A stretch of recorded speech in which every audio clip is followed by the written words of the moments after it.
What's up everyone? Welcome back to another video. So today I'm doing more of an informative kind of video, trying to answer you guys' most asked questions. And from what I think I've replied to the most are these questions. And why I know that is because I'm like, when I see the comment, I'm like, I've replied to this comment 100 times. I don't blame you guys because a lot of you guys are new viewers and a lot of you just don't sit there going through the comments or reading every one. So when you're commenting the same comment that I've seen commented 100 times, you don't know you're doing it. So I don't blame you. I'm sure I've done it on other YouTube channels. I figured since this happens so often, I'm going to try to make a video on it, and I've seen other junk removal channels and other entrepreneur channels do the same thing. Before we even get started, I ain't no financial advisor. I'm not giving you advice telling you to go out and do this or do exactly what I do, because I don't want to be responsible for anything you do. But I'm just letting you know what I do and what I think was the easiest methods for me, and that's why I did them. I'll just go over the questions so you know what I'm talking about. The first one's going to be what insurance / LLC and stuff I use. The second one's going to be how I price / quote my trailers. And the third one's going to be how I started, like how I got my capital, the steps I took to get qualified and everything, and where I got my trailer and stuff like that. We're just going to quickly go over all three of them. I'll go to a little bit of depth on each one. The second one I already have a whole video on that goes way into depth on of how I price / quote my trailer. So if you want to just go check that out because that's why you clicked on this one or something, definitely go check that video because there's way more in depth. These aren't in no special order from like the most asked ones, at least just the top three that I see the most, I feel like. So starting off the list, like I said, is what insurance I use and license / did I do a solo in prior, or whatever they call it, or did I do an LLC or whatever. But I use Next Insurance. It's just general liability insurance. It's super cheap. It's like $35 a month. Then for my license, I just have an LLC. It's not really like a license. That you don't need a license in Florida. It may be different where you are for junk removal, but I just started an LLC with Incfile. It was like $125 or something for them to start my LLC for me.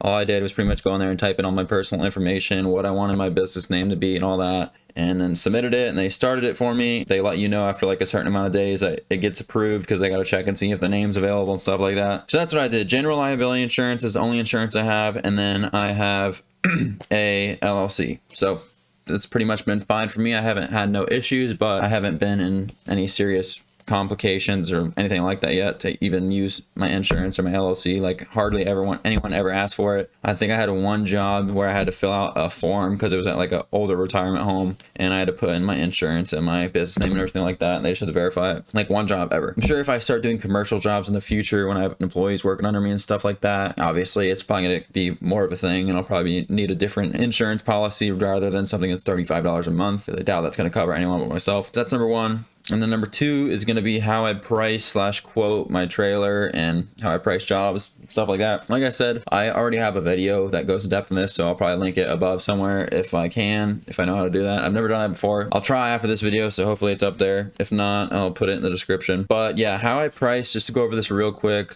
because I already have a video on it, so I don't want to ramble on it too long. But when someone calls me and if they can explain it to me over the phone, if it's like some very average objects, like someone's like, I have a love seat, and a love seat's just a 2-person couch, like 2 people fit on it, so it can't be that big. And then like a refrigerator, I'll be like, all right, well, I've done jobs like this. I've done multiple jobs like that before, so I know it's going to be like anywhere from like 120 to 150. I try to give people like a ballpark estimate, and tell them it can change when I get there, just if something's a little bit bigger than I expected or a little bit heavier or it's a little bit more work, because I like to give myself that breathing room. Unless I've visually seen it in person, then I'll give them a set price because I know exactly how long and how heavy everything is. If I'm going off pictures or text messages and stuff like that, I'll give them a ballpark estimate. If someone hits me with like, I got a bunch of debris in my backyard that I need hauled away, it's probably like a few $100. Like that's nothing I can really just be like, oh yeah, that's gonna be this price. That like either I'm gonna have to be like, send me a picture and I'll send you an estimate, and I'll try to put like a $50 spread on the estimate. Like they send me a picture and I think it's going to be a $200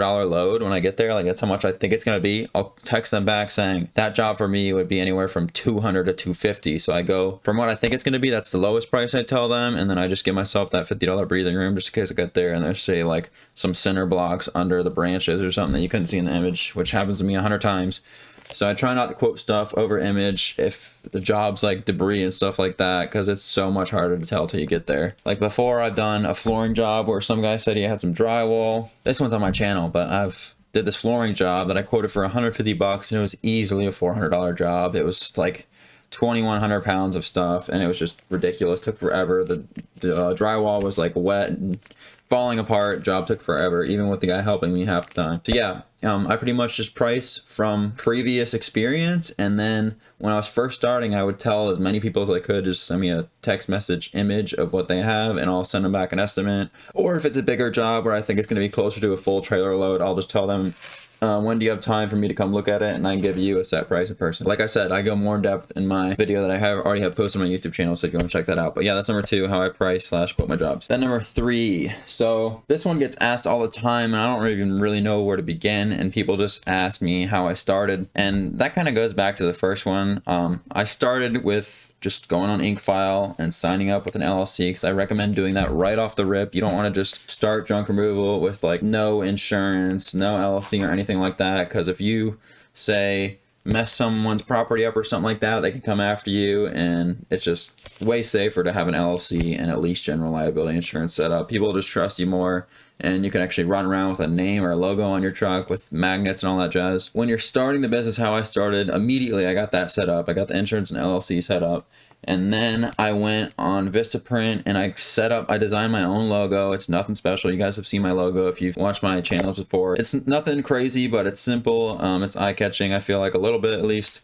And it's not just black and white lettering on the side of a truck like you see a lot of these lawn services do for some reason. Once I created my logo, I ordered 2 magnets, 1 for each door.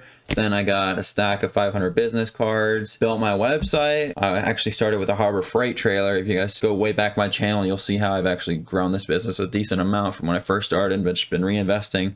Nothing crazy, but definitely making way more money in the business now than I was 6 months ago. But yeah, got the magnets, and then when I was waiting for the magnets and the business cards and the t-shirt and all that stuff to get shipped to my house, which didn't take long, but it took like 5 to 7 days, I was building my website, and I used WordPress, and then I used Elementor, which is like a third-party extension that really makes the website building process a lot easier. And I just followed a bunch of YouTube tutorials on that. I ain't no website builder. I'm not super good at that kind of stuff. So I just followed videos and tried to look at other junk removal websites and at least not copy them, but like set them up the same to where the tops like says press call here and stuff like that. I just did my research and tried to build a somewhat decent website and set that up with Elementor. Like I said, once that was live, I went over to Google Ads, started learning Google Ads, because that's when I realized, like, from all the videos I watch on YouTube and everything, everyone says like you need to learn Google Ads, you're not going to get any work right away. I just felt I wanted to get this ball rolling immediately. Like when I was right when I got my business cards and my t-shirts and stuff like that, I wanted to hit a button and all my ads go live and start getting work. And I actually got very lucky. When all my stuff came in and I started running my ads the first day for $10 a day, I got a job the first day, which was actually crazy. It was in the busy season, it was over summer, so I can understand why. But looking back on that now, I don't know how I got a job with only running a budget of $10 a day. I run like $40 a day now, and still I'll just spend the whole 40 in one day and not get one job. So I got very lucky and got a decent job. It filled up my whole Harbor trailer, and I only charged like $140, which I thought was a killing at the time because the job only took me like 30 minutes to load my trailer, but it was a bunch of plywood and debris. And now that I'm looking back on it, it's probably more like a $180 job. But hey, it was $140 with, like, if you include the driving to the dump, like 2.5 hours of work.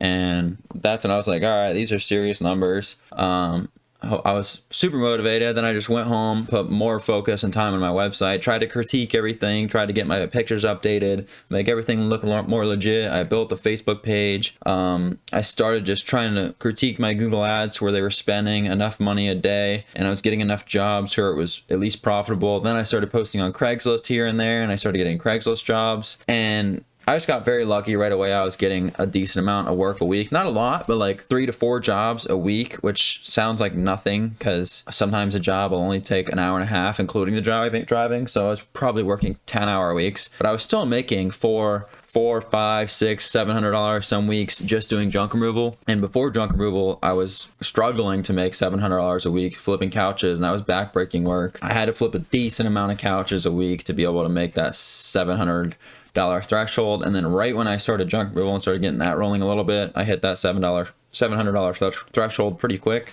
And there was a few days where I made like $700 almost in one day. But yeah, that's how I started from like absolutely nothing. I saved up like $1,500 from flipping furniture, and I bought that little Harbor Freight trailer for 350 bucks. I just went on Vistaprint, designed my logo after I started my LLC and got the insurance, and made sure my name was approved, because you want to make sure your name gets approved before you start making your logo, because you can't be running around with someone else's name on your truck as your logo. So make sure that gets approved and everything. I really started from nothing. I started with a $350 trailer, and I still have the crappy truck that I started with. I'm hoping to upgrade that soon, probably like this month, honestly. Yeah, truck, small trailer. Just went on, designed my own logo. You can pay someone a Fiverr like $5 to make you a simple logo. I really was just being super cheap and trying to save money everywhere.